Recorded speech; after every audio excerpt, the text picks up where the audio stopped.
kita sama-sama rasa syukur pada Allah Subhanahu Wa Taala, dan insya-Allah pada pagi ini tuan-tuan kita teruskan lagi perbahasan ringkas kita berkaitan dengan kitab Aqidatun Najin fi Ilmi Usuluddin.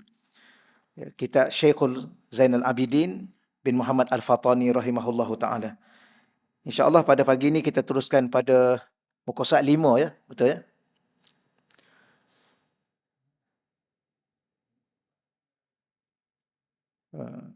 Makna alhamdulillah. Makna rahim muka surat 4. Perbahasan kita pada bulan yang lalunya tuan-tuan berkaitan makna kalimah Allah. Yang kedua makna Ar-Rahman, dan insya-Allah kita sambung makna Rahim. Tapi ditulis di situ kalau lebih baiklah makna Ar-Rahim. Tapi Rahim di situ ialah perkataan yang umum. Saya pernah sebut pada tuan-tuan bahawa kalau kita nak bagi nama pada orang, nama Rahman boleh, nama Rahim pun boleh.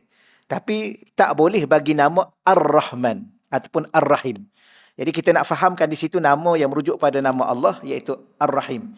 Walau bagaimanapun tuan-tuan perkataannya daripada Rahim tanpa alif dengan lam pada awalnya. Dan Rahim itu nama bagi sifat.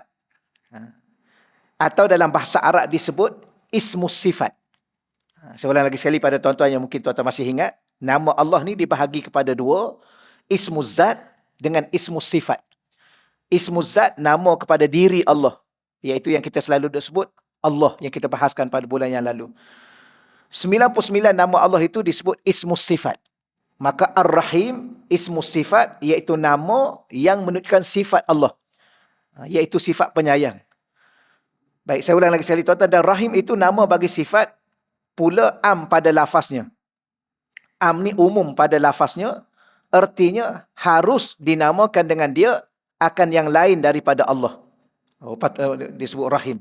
Kalau kita sekadar menyebut kalimah tu Rahim sahaja, dia adalah lafaz umum, artinya harus hukumnya dinamakan dengan dia, dengan Rahim itu akan lain daripada Allah.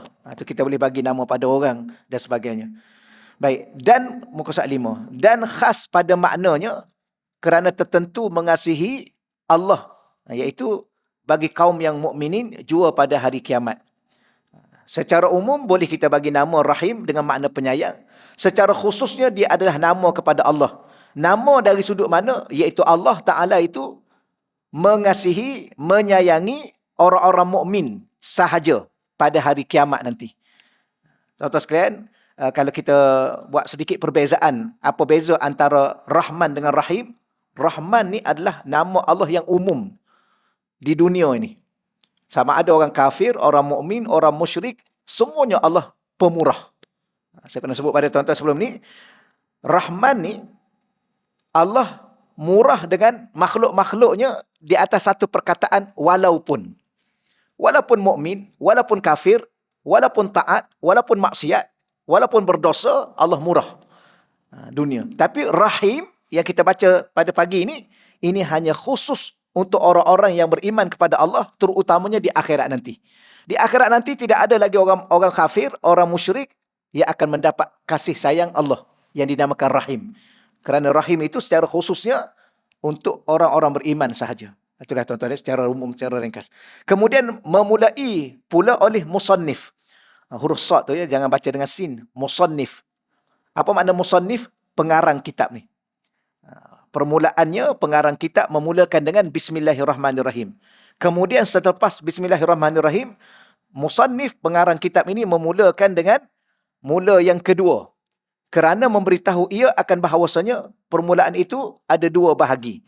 Jadi kalau kita tulis kitab ataupun kita nak berbicara, kita kena mulakan atau muqaddimah kitab kita itu ada dua permulaan. Satu, Bismillahirrahmanirrahim. Yang kedua, Alhamdulillahirrabbilalamin. Lepas tu kalau ustaz-ustaz kita, tuan-tuan guru kita, tuan-tuan sekalian, bila mana mengajar, mereka mesti baca yang pertamanya Bismillahirrahmanirrahim. Yang kedua, Alhamdulillahirabbilalamin. Itu dua muqaddimah ataupun dua permulaan. Jadi saya ulang lagi sekali di sininya, memberitahu ia akan bahawasanya permulaan itu ada dua. Yang pertama dinamai akan dia permulaan hakiki. Permulaan yang sebenar. iaitu permulaan yang terdahulu pada hadapan maksud dan tiada mendahulu akan dia oleh sesuatu seperti Bismillahirrahmanirrahim.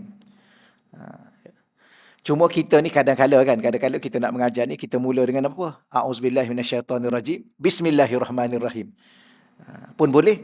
Ataupun kita terus kepada Bismillahirrahmanirrahim. Kerana apa? Kerana permulaan pertama ialah permulaan yang tidak ada didahului oleh apa-apa pun sebelum itu. Dia dah yang mula-mula. Macam kita baca Quran lah tuan-tuan. Mula-mula kita baca apa? Tapi kadang-kadang kita baca A'udzubillah. Kenapa? Sebab kita ni orang yang lemah. Nak baca Bismillah tu pun takut diganggu oleh syaitan. Maka kita mula dengan A'udzubillahi minasyaitonirrajim. Berapa ramai orang yang baca Bismillah pun yang tidak ikhlas kenapa diganggu oleh syaitan. Baik. Dan yang kedua, dinamai akan dia permulaan idhafi. Yang tadi yang hakiki, yang mula-mula yang tidak dilahului oleh apa-apa pun. Yang kedua dinamakan permulaan idhafi. Ini istilah. Iaitu permulaan yang terdahulu pada hadapan maksud.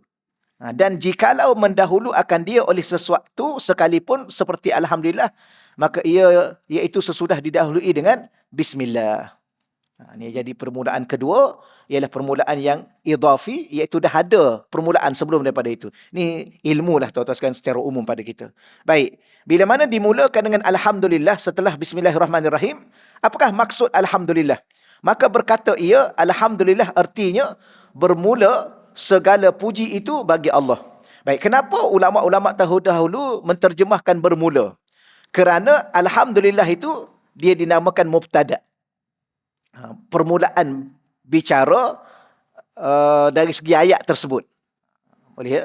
Maka diterjemah bermula. Tak apalah tuan-tuan. Baik, bermula puji itu terbahagi atas 4. Maka perkataan ini menunjukkan kepada puji-pujian kepada Allah Subhanahu wa taala.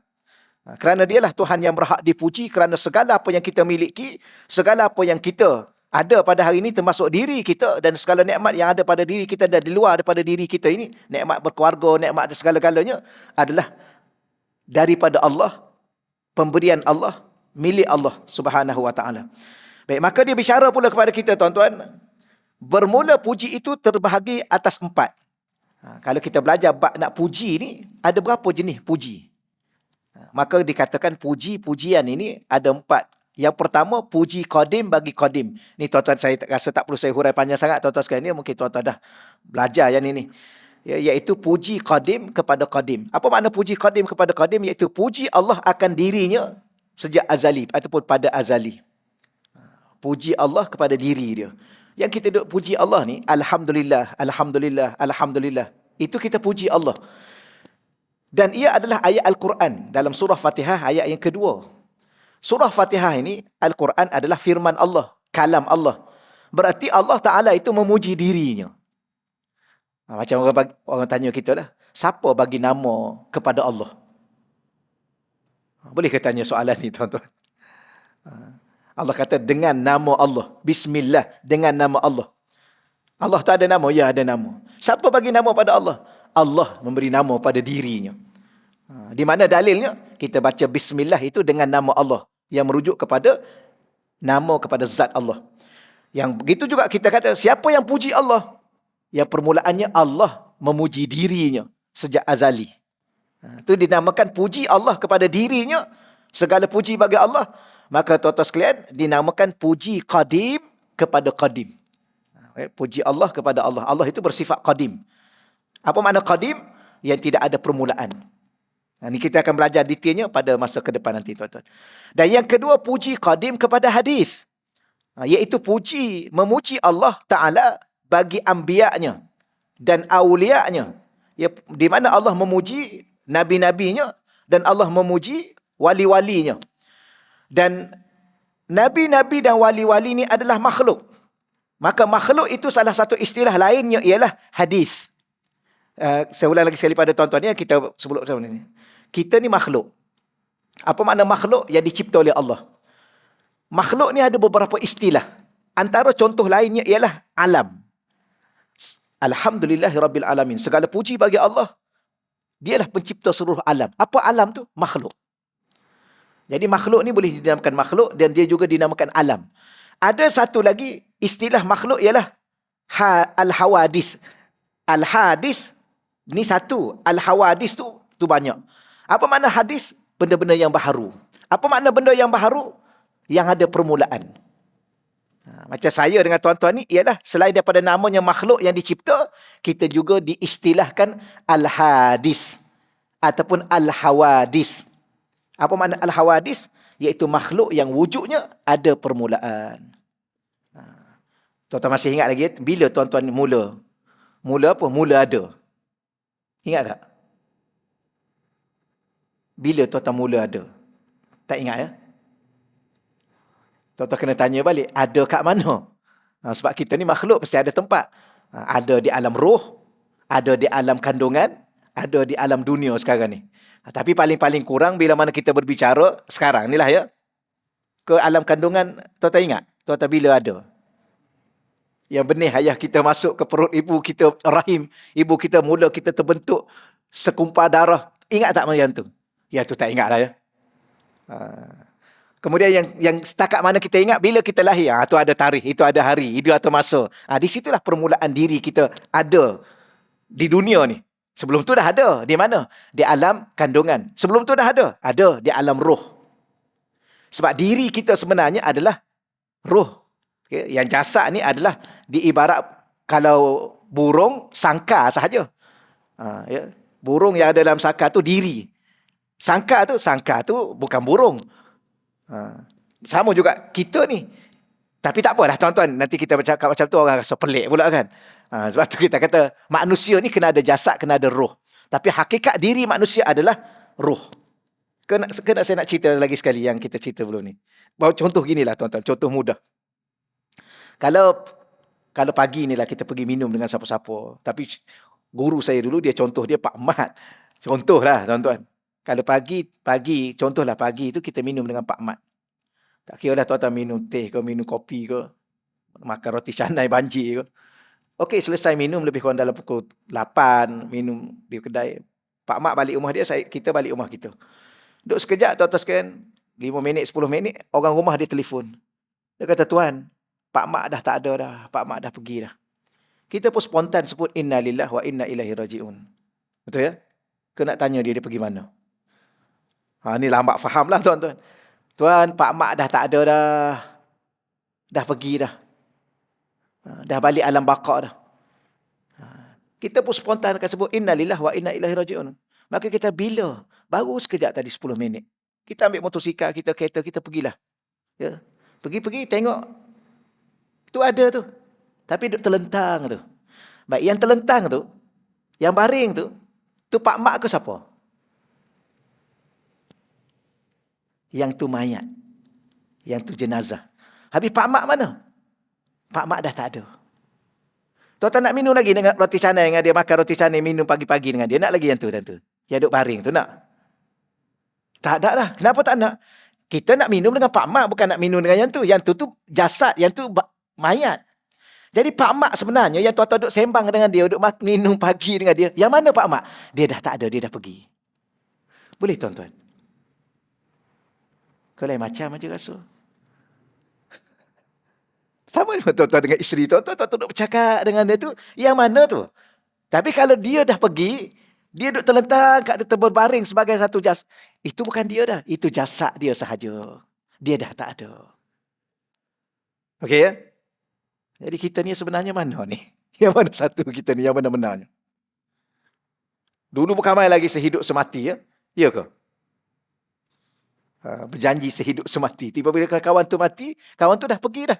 Dia dah tak ada dah. Nak duduk lagi dengan dia ni. Tak, yang ni jenazah, yang ni jasad. Mandi-mandi dia, kafankan dia, solatkan dia. Pergilah letak, ya, dikuburkan dia. Tuan-tuan nak ikut sekali tak? Tak, nak ikut apa? Itu bukan dia, dia dah pergi. Dia jumpa Rabbul Alamin. Itulah hakikat diri yang sebenar. Bila tu tuan-tuan ada dia? Ni tak ingat. Tapi walau bagaimanapun kita bicara yang sekarang ni lah. Yang sekarang ni maknanya ialah tu yang dikatakan al-hadis. Sesuatu yang ada permulaan. Cuma kena ingat, sesuatu yang ada permulaan akan ada pengakhiran. Jadi kita ni tunggu apa ni? Tunggu sebuah pengakhiran. Kerana kita ada permulaan. Cuma perakhiran itu namanya mati. Tak apalah tuan-tuan, walau bagaimanapun Allah yang qadim memuji makhluknya yang hadis. Antara pujian Allah kepada para anbiya-Nya, para nabinya dan juga kepada para awliya Allah Subhanahu Wa Taala. Contoh ayat Quran dalam surah Sad ayat 30, ni'mal abdu innahu awwab. Ni'mal abdu, sebaik-baik hamba. Baik, bahasa Arab ni salah satu daripada kaedah memuji. Kaedah memuji atau kita nak puji seseorang, kita guna perkataan ni'mah. Kalau kita nak keji seseorang, diguna bi'sa. Bi'sa. Ba, hamzah, sin. Kalau nak puji orang, ni'mah. Contoh kita kata, baik sungguh orang ni. Maka kita kata, ni'mar rajul. Haza. Sebaik-baik orang lelaki, ni lah orang dia. Kita guna ni'mah. Itu Allah guna perkataan. Jadi, ni'mal abdu, sebaik-baik hamba, innahu awwab, iaitu hamba yang banyak bertaubat. Sebaik-baik hamba Allah ni, yang ramai-ramai ni tuan-tuan atas muka bumi Allah ni, ialah yang paling banyak bertaubat kepada Allah. Istilah yang banyak bertaubat, awwab. Dan siapa di kalangan makhluk Allah yang paling banyak ni, di kalangan kita manusia ni yang paling banyak bertaubat? Yang pertama, rasul-rasul dan nabi-nabi. Yang kedua, para awliya Allah. Kali kalau tuan-tuan hidup atas muka dunia ni, diberi rezeki oleh Allah Subhanahu Wa Taala, sentiasa bertaubat. Macam mana sentiasa bertaubat, tuan-tuan? Tuan-tuan kena ada seketul hati yang namanya qalbun munib. Hati yang bertaubat. Dia ada dalam Quran Allah. Ada satu buku yang saya tulis, hati yang berzikir itu. Dia ada sifat hati manusia ni dianugerah oleh Allah. Qalbun munib. Hati yang bertaubat. Apa makna hati yang bertaubat ni? Hampir, tuan-tuan sekalian, setiap masa, setiap waktu, setiap keadaan, setiap tempat, dia datang dalam hati dia, ampunkanlah aku ya Allah. Maafkanlah aku ya Allah. Aku menyesal terhadap apa. Dia selalu datang, selalu datang, selalu datang. Kadang-kadang tuan-tuan terlintas saja dalam hati kita, tak buat pun. Contoh kita duduk bawa kereta, tiba-tiba orang potong depan kita dengan mengejut, menyebabkan bahaya. Ya, kita dan dia juga bahaya. Kita rasa nak kata kat dia baru. Tak kata pun. Terlintas di hati. Maka hati kita akan terus bertaubat. Astaghfirullahalazim. Baru nak cakap pun, tak cakap lagi. Ya. Apatah lagi kalau kata, buta ke? Yang tu dah cakap dah, tuan-tuan. Tak nampak orang. Ingat jalan dia seorang. Macam-macam lah orang ni, tuan-tuan dia cakap ni. Tapi tak, dia baru nak kata, dia terus datang dalam hati kita. Astaghfirullahalazim. Kadang-kadang kita terlintas nak buat sesuatu. Ya? Nak apa? Nak mengumpat orang ke? Dia dah datang dah. Itu dia panggil hati awliya-awliya. Ini guru saya ceritalah. Hati para awliya Allah, hati para nabi, anbiya, dia begitu keadaan dia. Sentiasa bertaubat kepada Allah. Baik, yang ketiga tuan-tuan. Yang ketiga, puji hadis kepada hadis. Apa maksud? Iaitu puji makhluk kepada makhluk. Iaitu memuji hamba setengah akan setengah mereka itu, seperti dikatakan sebaik-baik manusia itu si anu. Ya, si fulan atau si anu. Jadi kalau kita puji sama-sama kita, ya bagus pakcik itu. Ya, makcik itu bagus, alhamdulillah akhlak dia. Kita puji dia. Jadi kita ni makhluk, dia juga makhluk. Itu dinamakan puji hadis kepada hadis. Ni kita dah tahu dah tuan-tuan ya. Ya, seterusnya yang keempat. Puji hadis kepada qadim. Puji makhluk kepada Allah Subhanahu wa ta'ala, iaitu memuji hamba akan Tuhannya seperti berikut yang kita baca, alhamdulillahilladzi hadana. Segala puji bagi Allah, Tuhan yang telah memberi hidayat kepada kita. Tapi dia terjemah bahasa lama, segala muka surat 6 tuan-tuan. Segala puji bagi Allah yang telah memberi kami hidayah. Maka keempat-empat itu kembali kepada Allah jua. Kembali kepada Allah. Tapi sama ada Allah memuji Allah, Allah memuji makhluk, makhluk memuji makhluk, atau makhluk memuji Allah, semua kepujian itu kembali kepada Allah. Kerana dialah yang berhak memiliki puji-pujian. Okey tuan-tuan, kita puji seorang, orang datang kepada kita, bagi sesuatu, kita kata, terima kasih Tuan, baiknya Tuan. Kita puji dia. Hakikatnya kebaikan itu dari mana? Dari Allah. Kita ni pula puji dia, kita guna lisan kita. Kita ni pula dari mana? Dari makhluk yang dicipta oleh Allah. Jadi hakikat sebenarnya segala puji ini milik Allah. Sebab tu disebut alhamdulillah. Segala puji itu li, untuk Allah, bagi Allah, berhak kepada Allah. Sebab tu kalau kita buat baik tuan-tuan, jangan tunggu orang puji kita. Ni bila nak terima kasih ni? Dah bagi ni, tak terima kasih pun. Jangan tuan-tuan, orang ni dia tak faham hakikat sebenarnya. Yang segala kebaikan yang ada di dunia ini, kepada diri kita, kita buat kepada orang lain buat kepada kita buat kepada Allah. semua itu ada milik Allah. Okey ya? Jadi kalau orang puji kita ke tak puji kita, jangan risau tuan-tuan sekalian. Tak ada masalah. Ya? Kerana semua itu milik Allah. Sebab tu kalau kita belajar, sedikitlah tambahan, perkataan alhamdu, di situ ada hamzah wasal. Ya. Kita dulu belajar tajwid. Wallahualam tuan-tuan sekalian, kita nak kata apa ya? Okeylah, kita belajar. Saya pun sempat, saya yakin tuan-tuan pun sempat belajar. Alif lam tu, kita selalu sebut alif lam kan? Alif lam syamsiah, alif lam qamariyah. Ingat lagi tak belajar tajwid dulu? Ada dua kategori alif lam, dua jenis. Ya, sebab huruf hijaiyah ni yang 29 tu dia bahagi dua. Ada huruf syamsiah, ada huruf qamariyah. Ingat lagi? Kau tak ingat dah, ni lama dah ni tuan-tuan kita mengaji ni. Baik. Maka bila mana huruf alif dengan lam jumpa dengan huruf-huruf syamsiah, kita kata alif lam tu alif lam syamsiah. Kalau huruf yang jumpa dengan huruf qamariyah, dia dikatakan alif lam qamariyah. Maka alif lam qamariyah kena bunyi huruf lam. Alhamdulillah. Alhamdulillah. Kalau huruf syamsiah, lam tu tak bunyi. Ar-Rahman, Ar-Rahim. Alif terus kepada ra. Okey ya? Dulu kita belajar.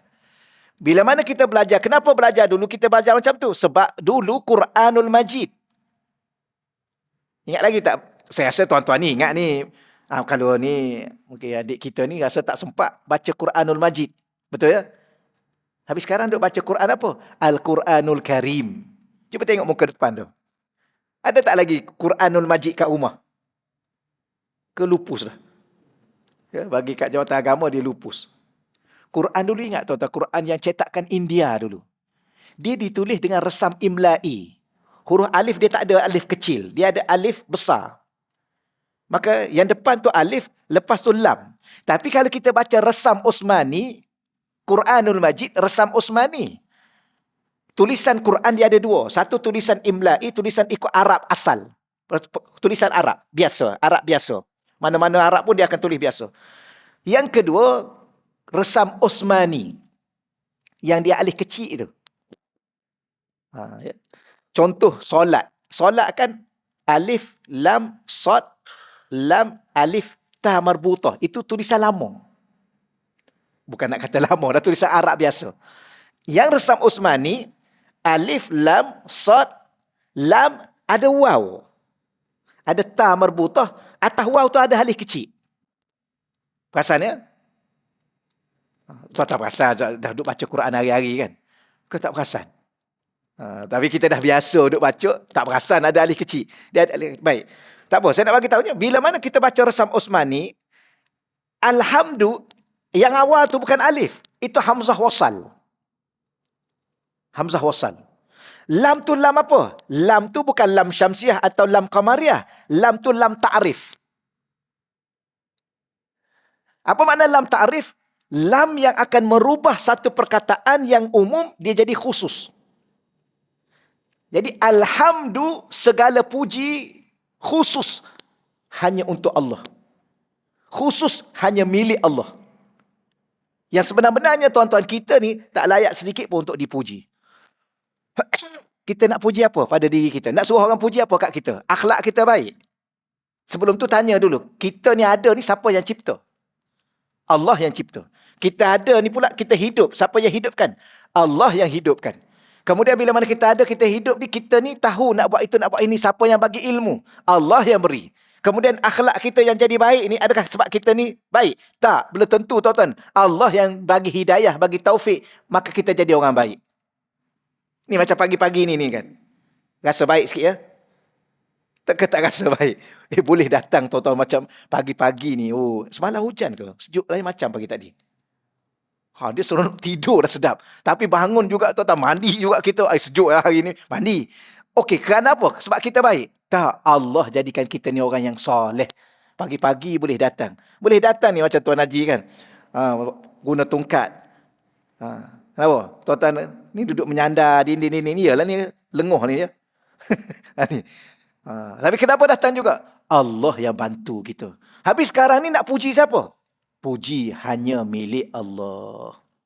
Lepas tu kalau buat baik, jangan tunggu orang puji. Orang puji, kau tak puji, tak ada masalah. Allah tahu kita buat baik. Kenapa? Kebaikan itu dari Allah. Dia yang berhak dipuji. Sebab tu orang Arab begini, tuan-tuan pun dah pernah tahu, saya pun pernah sebut. Kalau orang Arab bagi sesuatu pada kita, kita bercakap lah syukran. Syukran tu terima kasih. Tapi Arab yang belajar, yang faham, dia ada juga Arab jahiliah, tuan-tuan sekalian. Yang minta maaf lah, kita bukan nak keji orang Arab. Orang Arab pun sama juga macam kita. Yang belajar tahulah, yang tak belajar tak tahu. Ya. Walaupun dia orang Arab. Orang Arab sendiri, dia baca Quran tak pandai. Kadang-kadang, kamu sembahyang, dia tanya kita. Saya masuk sampai Mesir dulu. Kamu sembahyang baca apa? Kata baca Quran lah. Oh, kamu boleh baca ke Quran? Oh, dia pelik tuan-tuan kita boleh baca Quran. Sebab apa? Sebab orang dia pun tak boleh baca Quran. Saya dulu, kamilah. Malaysia, Thailand, Brunei, Indonesia. Ni kita ni Nusantara ni. Kalau nak ujian lisan Al-Quran, kita pastikan jangan kita masuk yang ni. Jangan kita masuk dengan orang Thailand. Orang Thailand pun jangan masuk dengan orang Malaysia. Kita pilih regu kita orang Arab. Tuan-tuan tahu rahsia kenapa? Sebab kita nak kata apa ya? Bukan nak kata kita ni itu sangat. Tapi kalau kita masuk dengan orang Arab, kena dengan Arab yang tak lancar baca Quran, memang dia panggil apa ya? Dia panggil ada kelebihan lah pada kita, tuan-tuan. Tapi kalau kita masuk dengan Thailand, masuk dengan Indonesia, kena-kena pula dia ni Kori. Naknya kita, tuan-tuan, naknya kita. Ada 3 orang doktor, okey. Malaysia, Indonesia, Brunei. Okey, baca. Kita baca, tuan-tuan sekalian, dah tersekat-sekat. Suara tak sedap pula. Pergi kat Thailand ni, dia sedap, tuan-tuan, dia Kori. Memang habislah markah kita situ. Tapi sebab tu kita mesti pilih tanya. Engkau dah ada itu? Okey, kita masuk 2. Kadang-kadang Arab 2 orang, kita seorang, dia 3 orang. Memang kena pulun kat kita lah, tuan-tuan. Memang dia merangkak-rangkak. Kadang-kadang sebutan dia. Dia dah biasa cakap Arab hari-hari kan. Jadi Quran pun dia nak cakap macam tu. Iza ga anasrullah afwaga. Dia huruf Arab ni, jim tu ga. Dia cakap hari-hari, jim tu ga. Bila mana dia baca izaga, kita izaja. Dia izaga. Tak adalah, kita bukan nak burukkan dia, tak adalah, tuan-tuan. Tapi nak bagi tahunya bahawa Arab ni ada yang alim, memang kita tak boleh nak tandingi dia. Memang tak boleh, tuan-tuan. Ingatan dia kuat, alim memang alim sungguh. Maka yang alim ni, kalau kita kata syukran, terima kasih. Dia cakap apa kat kita? Asyukru lillah. Kamu tak payah puji aku. Syukur itu, terima kasih itu kepada Allah. Milik Allah, bukan milik aku. Kalau kamu tak puji pun tak apa. Tak terima kasih pun tak apa. Kamu terima kasih saja pada Allah. Ucaplah Alhamdulillah. Itu yang fahamlah, tuan-tuan. Jadi lam di situ namanya lam ta'rif. Lam memberi makna puji-pujian, puja-pujaan khusus milik Allah. Walaupun perkataan memuji itu dibahagi kepada 4 tadi. Allah puji Allah, Allah puji makhluk, makhluk puji makhluk, makhluk puji Allah. Hakikatnya seluruhnya kembali kepada Allah. Okey, terusnya muka surat 6. Makna puji pada lughah dan istilah. Ini lagi didetailkan pada kita, tuan-tuan. Bermula makna puji pada lughah. Lughah tu maknanya pada bahasa. Itu apa maksud? Huwa as-sana'u bil jamili 'alal jamil, al-ikhtiyari 'ala jihati ta'zim. Apa makna huwa? Iaitu puji. Apa makna puji? Iaitu as-sana', memuji, bil jamil, dengan keelokan, alal jamil, atas sifat yang elok. Yang memuji dengan pujian yang elok ke atas sifat yang elok. Al-ikhtiyari, yang ikhtiari. Yang ikhtiari, ala jihati ta'zim, mana tadi? Atas pihak membesarkan dia. Memuji di atas sifat yang elok, yang ikhtiari ala jihati ta'zim. Apa maksud dia? Dan puji pada istilah itu ialah perbuatan yang memberitahu ia daripada membesarkan akan memberi nikmat. Perbuatan, apa makna pujian? Suatu perbuatan memuji keelokan di atas sifat yang elok tadi, yang kita sebut tadi, iaitu memberitahu ia daripada membesarkan akan yang memberi nikmat. Kenapa kita puji dia? Untuk kita besarkan, untuk kita muliakan Allah yang memberi nikmat kepada kita.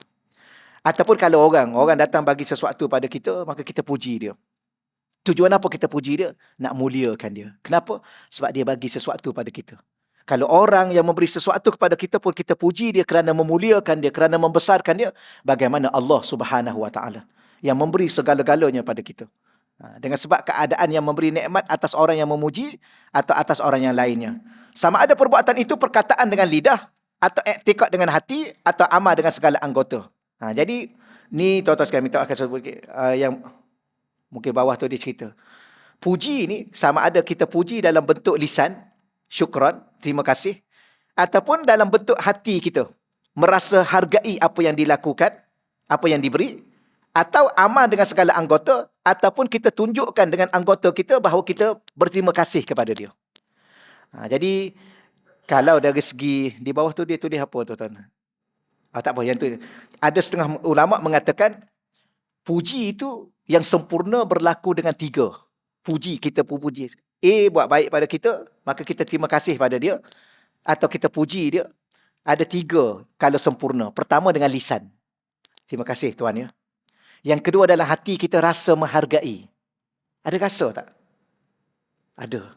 Orang buat baik pada kita tuan-tuan, kita rasa penuh hargai. Yang ketiga, kita gunakan nikmat yang dia beri, hadiah yang dia bagi kepada benda-benda yang baik. Itu maknanya kita berterima kasih pada dia. Tapi kalau dia bagi kepada kita sesuatu, tapi kita guna sesuatu itu tidak kepada perkara baik, berarti kita tak berterima kasih pada dia, seolah kita menghina dia. Sama juga kalau kita kembali kepada Allah.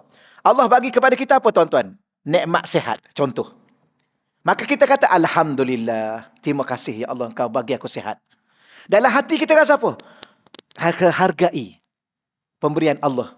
Sebab dengan sehat ni macam-macam kita boleh buat. Baik, masalah kita nak buat apa dengan sehat ni?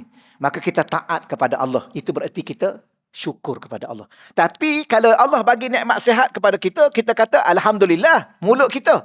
Hati kita rasa terima kasih, hargai. Tapi kita guna nikmat sehat untuk maksiat kepada Allah. Itu kita tidak cukup sempurna berterima kasih pada Allah. Ni tuan-tuan sekalian ya.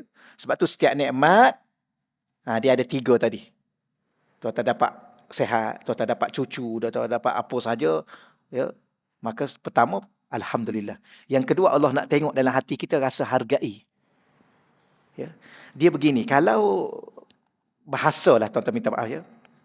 Kalau bahasa biasa, lisan ni dinamakan alhamdu, lisan. Alhamdulillah, itu di lisan.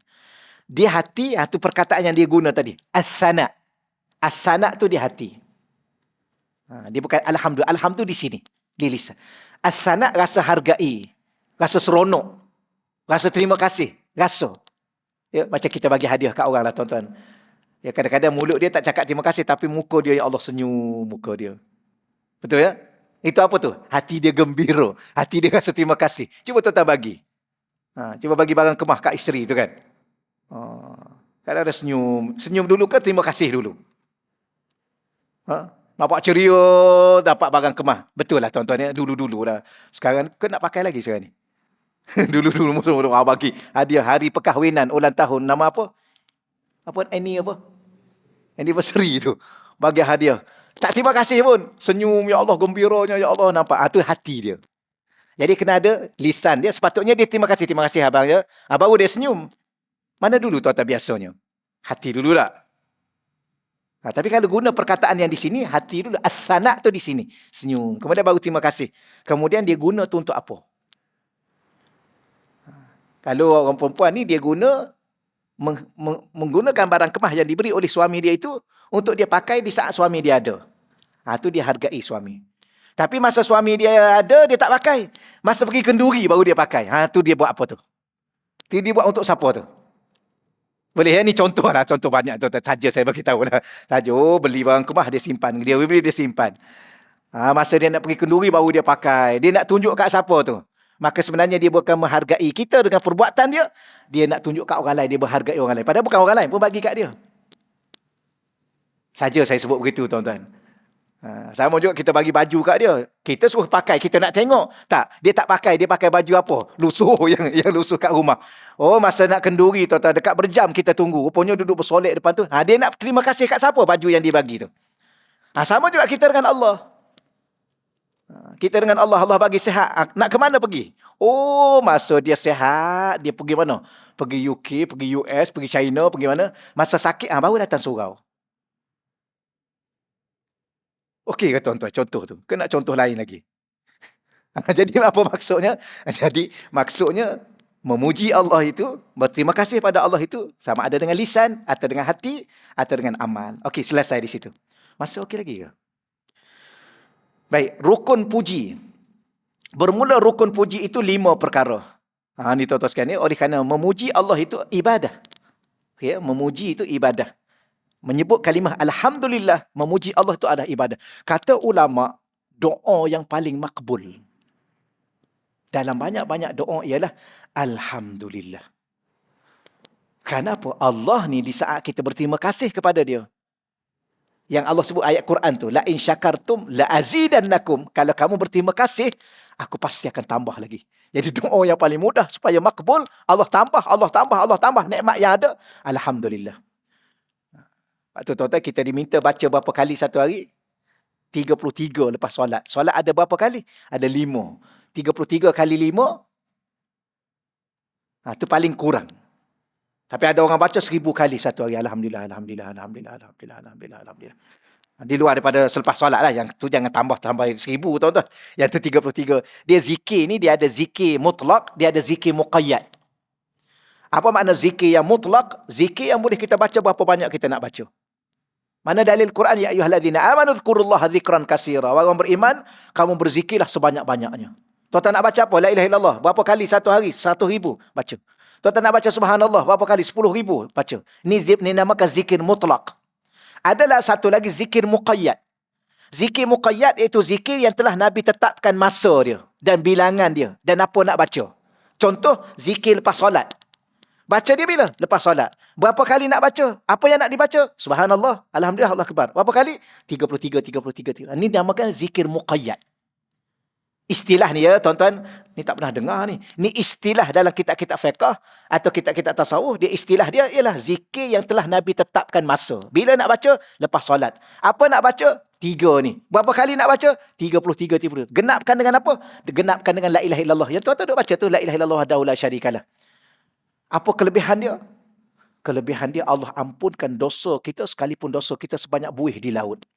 Tadi tuan-tuan, imam kita pimpin kita tadi, selepas kita baca tadi ni, Allah ampun dosa-dosa kita walaupun dosa kita sebanyak buih di laut. Lepas tu kadang-kadang duduklah sekejap ya, ni hari Minggu ni kan. Kalau tak pergi kerja lah. Duduk sekejap, imam baca zikir, duduk sekejap baca sekali dengan dia. Sekarang ni Allah ampun. Dosa yang diampunkan, dosa kecil. Kerana dosa besar perlu kepada taubat. Saya nak, sebab tu kadang-kadang tuan-tuan, Nabi melalui Allah Ta'ala mewahyukan pada Nabi, maka Nabi bersabda yang tadi. Kadang-kadang kita terfikir balik, kenapa Nabi atau Allah Ta'ala bagi tahu pada Nabi, Nabi bagi tahu pada kita, Allah akan ampunkan dosa kita sekalipun sebanyak buih di laut. Kalau kita fikir balik, ada ke orang ni buat dosa sampai sebanyak buih di laut? Ada ke tuan-tuan? Agak-agak buih di laut tu banyak mana tuan-tuan? Tak terhitung. Kerana buih ni, bila mana ombak memukul pantai, akan ada. Tuan-tuan pernah, adalah pasang surut sikit-sikit, tapi dia akan ada hampir 24 jam buih tu terbentuk. Agak-agak berapa banyak? Ini yang tepi pantai. Yang tengah-tengah tu ada lagi. Agak-agak berapa banyak tuan-tuan? Tak tahu, tak terhitung. Baik, kalau kita tanya balik soalan kita, agak-agak ada tak orang buat dosa sampai buih sama banyak dengan buih di laut? Ada tak? Ni dosa apa tak tahulah tuan-tuan, dia buat pagi, petang, siang, malam, tak kira ni. Barangkali lah ada. Tapi kalau ada pun, dengan sebab zikir tadi, Allah ampunkan seluruh dosa-dosa kita. Tapi zikir itu nama apa? Muqayyad. Yang terikat dengan masa selepas solat. Terikat dengan bacaan yang mana yang nak dibaca. Tapi ada satu lagi zikir. Zikir mutlak. Tuan-tuan ambillah tasbih. Atau tak nak tasbih pun tak ada masalah. Nak guna counter sekarang. Counter mudah nampak bilangan dia kan. Tasbih tu bergerak tapi tak nampak bilangan. Dia orang kata yang tekan. Tengok-tengok. Oh dah 1000. Okey lah. Tuan-tuan sekarang. Yang tu boleh. Tu sedikit lah. Nak bagi tahu. Jadi apa yang saya nak sebut lagi ialah alhamdulillah itu doa yang paling makbul. Kerana dia akan diberi tambahan. Baik, maka bermula rukun puji ada 5. Pertama hamid. Apa makna hamid? Dengan isi fa'il tu, yakni orang yang memuji. Maka yang memuji di sini ialah Syekh Sanusi. Syekh Sanusi yang dia sebut di sini dia memuji alhamdulillah. Di sini mukaddimah yang kedua dia kata alhamdulillah. Maka siapa yang mengatakan alhamdulillah? Pengarang kitab ni. Dia yang memuji. Yang kedua Mahmud. Apa makna Mahmud? Yang dipuji. Ya. Orang Arab ni tuan-tuan, nama dia apa? Ahmad, Muhammad, Mahmud, Hamid. Tahu pasal orang Arab nama. Dia nama apa? Muhammad. Ayah dia nama Ahmad. Atuk dia nama Hamid. Moyang dia nama Mahmud. Tu dia duduk pusing tu. Muhammad itu yang dipuji. Muhammad yang dipuji. Mahmud pun yang dipuji. Hamid yang memuji. Jadi bila mana berlaku satu pujian, mesti ada yang memuji. Istilah yang memuji itu Hamid. Yang dipuji Mahmud, iaitu siapa? Allah Subhanahu wa taala. Yang ketiga, mahmudun bihi, sifat kepujian yang sabit ia bagi Allah. Ya, sifat kepujian yang sabit bagi Allah Subhanahu wa taala. Kemudian yang keempat, mahmudun alaih, nikmat yang dipuji atasnya. Nikmat yang dipuji. Kita dapat nikmat apa? Nikmat itulah kita puji. Puji siapa? Puji Allah yang memberi nikmat kepada kita. Okeylah, tuan-tuan, tak perlu kita. Yang kelima, lafaz pujian. Apa lafaz pujian? Ialah alhamdulillah. Ya, segala puji bagi Allah. Kenapa kita puji? Kerana dia ni menjadi seorang yang pemurah. Siapa yang menjadikan dia pemurah? Allah Subhanahu wa taala. Maka sebenarnya kita puji dia, hakikatnya kita puji Allah. Okey, selesai di situ tuan-tuan. Kita reka-reka. Baik, sikit lagi kita baca selawat dan salam. Kemudian diiringi oleh musannif. Ni tuan-tuan sekalian ya, kalau tuan-tuan perasan inilah kitab lama. Kadang-kadang kalau orang sekarang belajar, ni ustaz ni duk hurai apa ni? Yang kita duk mengaji, ni minggu yang keberapa ni? Kali yang keberapa ni? Ketiga ke keempat ni? Rupa-rupanya tak mengaji lagi ni. Habis apa ni? Yang ni, dia baru duk hurai, pengarang kitab, tulis kitab dia, Bismillahirrahmanirrahim, Alhamdulillahirabbil alamin. Maka, yang syarah kitab ni, dia baru duk hurai, pengarang tu, dia mula kitab dia dengan bismillah. Apa bismillah tu? Bismillah itu ialah dengan nama Allah. Apakah Allah itu? Nama kepada zat. Apakah Ar-Rahman itu? Nama kepada sifat. Kemudian pengarang kitab menulis Alhamdulillah. Apa Alhamdulillah tu? Puji-pujian. Ada berapa puji? Ni baru duk mengaji. Tak baca kitab lagi ni. Dia baru duk hurai. Pengarang tu tulis bismillah. Alhamdulillah. Boleh perasan ya? Waktu orang lama dulu tuan-tuan. Ni saya hurai. Ni laju ni. Kau rasa lama dah ni? Wih, ni laju ni tuan-tuan. Kalau sebab tu saya hurai sikit tadi pada tuan-tuan kan. Alhamdulillah tadi saya hurai sikit lah. Tu sikit je tu. Tapi tu pun saya rasa dah lama dah tak boleh main macam ni. Bila nak khatam ni. Alif dengan lam. Tu bukan alif, bukan lam. Hamzah wasal. Dengan lam. Lam tu lam apa? Lam ta'rif. Lam ta'rif jumpa dengan huruf syamsiyah. Hukumnya idgham syamsi. Lam ta'rif jumpa dengan huruf qamariyah. Izhar qamari. Itu saya tak sebut tadi tu. Okey ya? Jadi sebab tu anak-anak kita, cucu-cucu kita sekarang ni, kalau tuan-tuan ajar kat rumah, minta maaf, kalau tuan-tuan ajar kat rumah Quran, tuan-tuan ajar dia, ni alif, alhamdu alif lam qamariyah. Ar-Rahman alif lam syamsiyah. Dia pergi jawab kat sekolah dia, Ustaz Pangkah, faham? Ustaz Pangkah. Ada je. Kenapa dia pangkah ni? Yalah jawab alif lam qamariyah alif syamsiyah, mana boleh jawab? Lah atuk yang ajar macam tu. Habis atuk dia ajar yang salah. Habis apa hukum dia? Lam ta'rif jumpa dengan huruf qamariyah, hukumnya izhar qamari. Itu tuan-tuan kena tanya imam kita lah, ustaz kita faham lah. Tuan-tuan kena belajar balik lah. Habis saya belajar dulu alif lam syamsiyah. Salah. Salah dengan tulisan sekarang resam Osmani. Betul dengan Quran yang dulu, resam imla'i, yang cetakan lama Quran Majid. Tu ustaz ya. Ustaz tolong betulkan ni ustaz kita. Ni. Imam kita ni tuan-tuan ya. Waktu tanya masa imam ada masa, tuan-tuan kena betulkan balik yang belajar dulu. Sebab salah satu rukun bacaan Quran yang sah, bacaan resam Osmani. Dia ada 3 rukun yang paling utama masa baca Quran. Sah tak kita baca Quran? Yang pertama, baca Quran itu ada sanad. Sanad kita. Kalau Quran, sanad kita daripada mana? Haf'am Asim tu.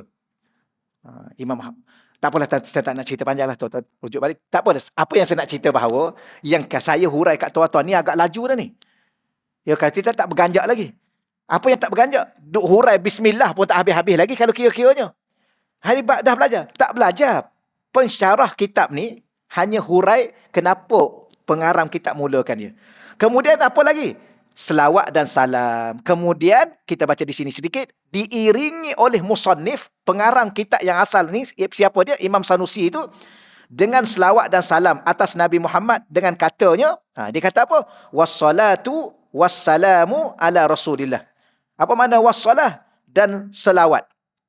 Tapi dia terjemah di situ, tengok. Kalau kita terjemah literal dan selawat dan salam, dia tak terjemah begitu. Dia terjemah, cuba tengok muka surat 7 yang atas tu. Sikit lagi tuan-tuan, habis di sini, habis. Bermula rahmat Allah dan salamnya itu atas Rasulullah. Dia terjemah. Bermula tu dia ada mubtada kat situ. Tak apalah, biarkan dulu. Nanti ke depan ni saya hurai pada tuan-tuan.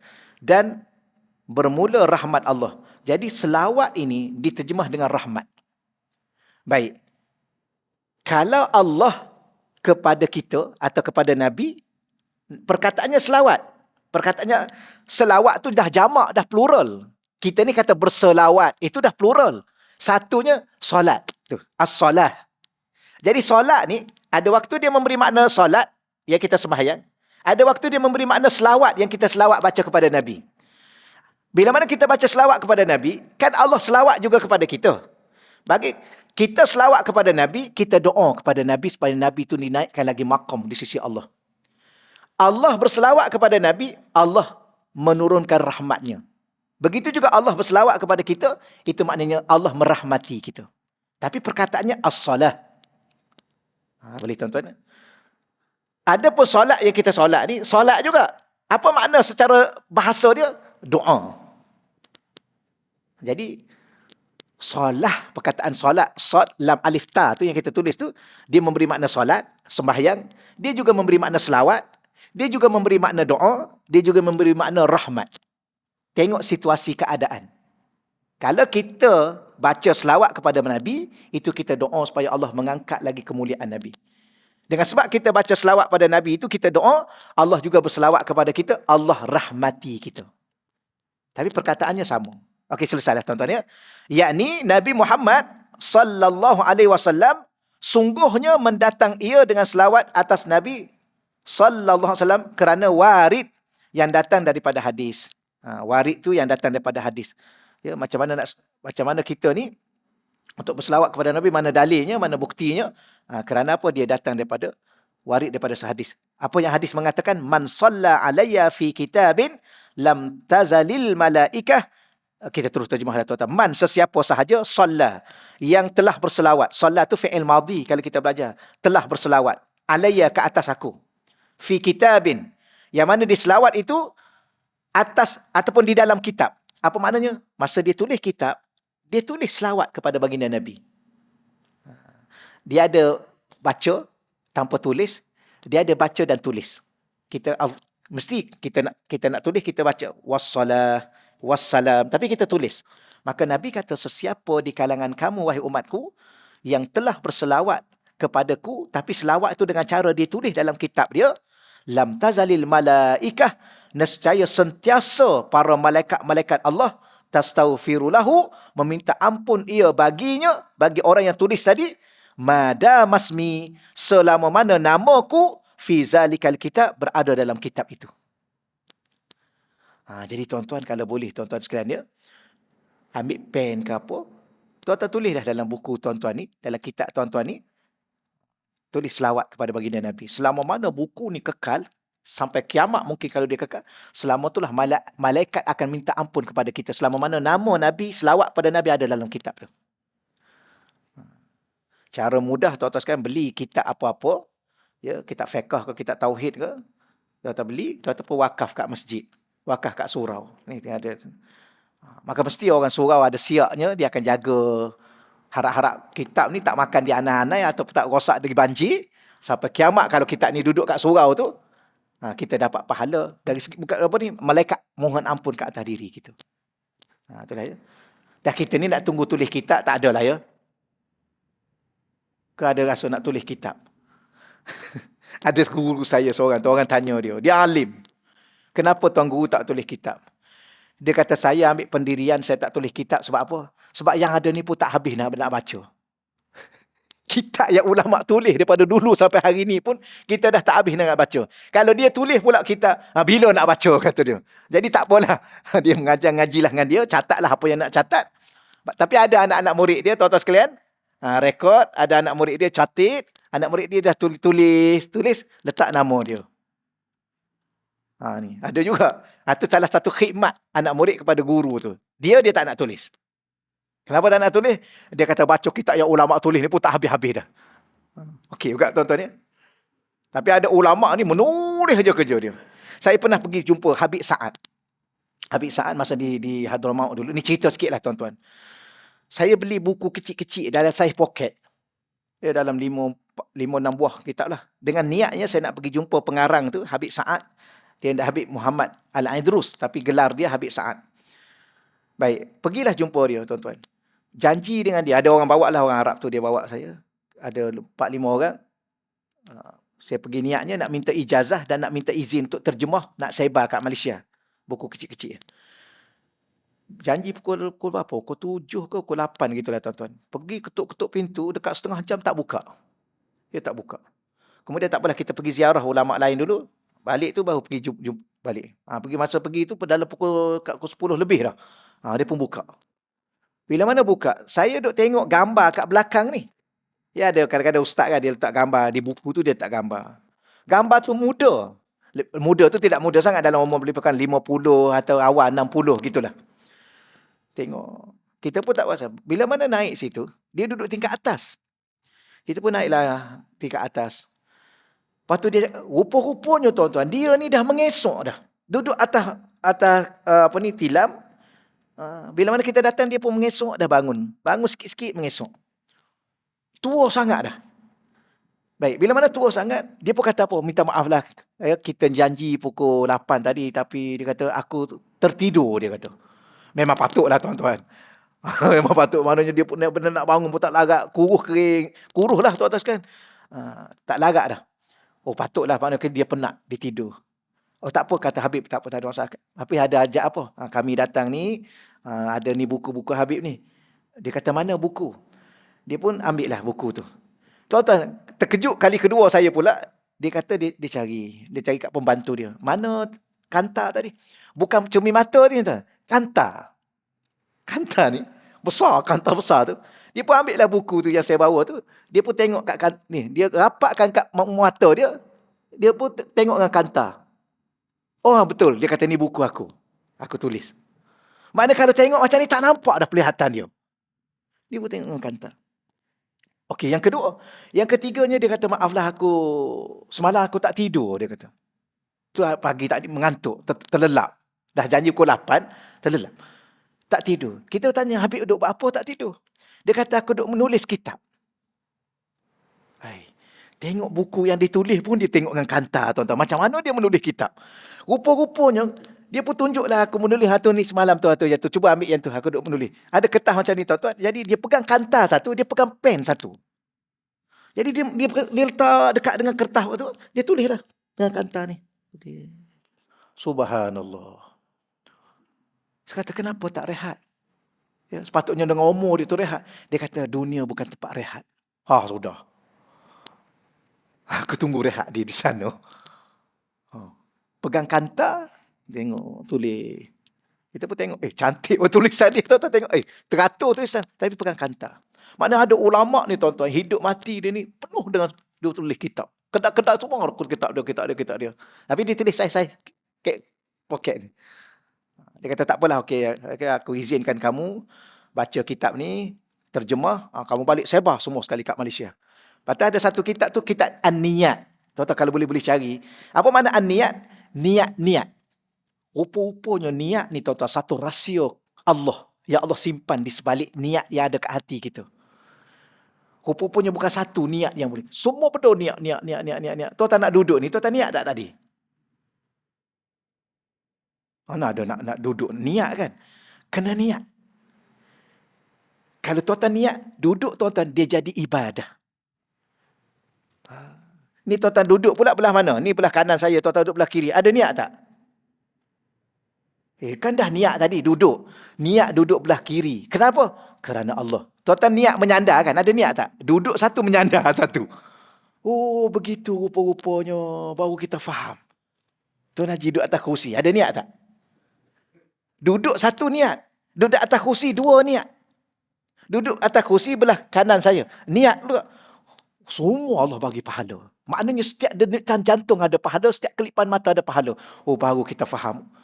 Barulah ada orang ni memang betul banyak pahala dia sebab dia bijak, tuan-tuan. Dia pasang niat.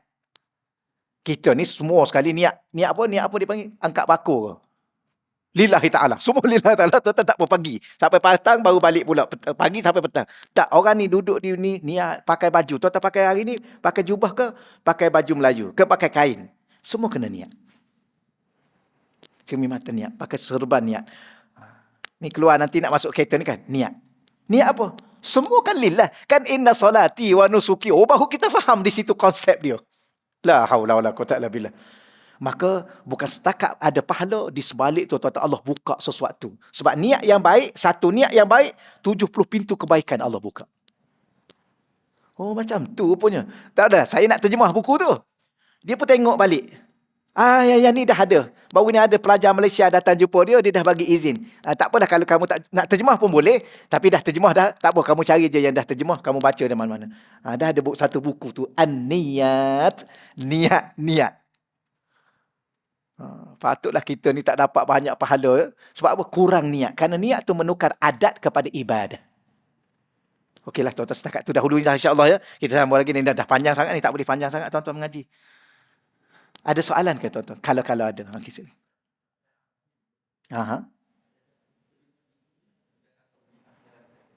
Dunia dan akhirat untuk orang mukmin. Dia khusus untuk orang mukmin, dunia dan akhirat. Kasih sayang Allah pada orang mukmin ni dunia dan akhirat. Cuma di akhirat nanti secara khususnya untuk orang mukmin dan yang lain tak akan dapat dah. Wallahualam tu gitulah. Wallahualam. Kita setakat tu dahululah tuan-tuan sekalian ni insya-Allah. Auzubillahi minasyaitonirrajim. Bismillahirrahmanirrahim. Wassalatu wassalamu ala asyraf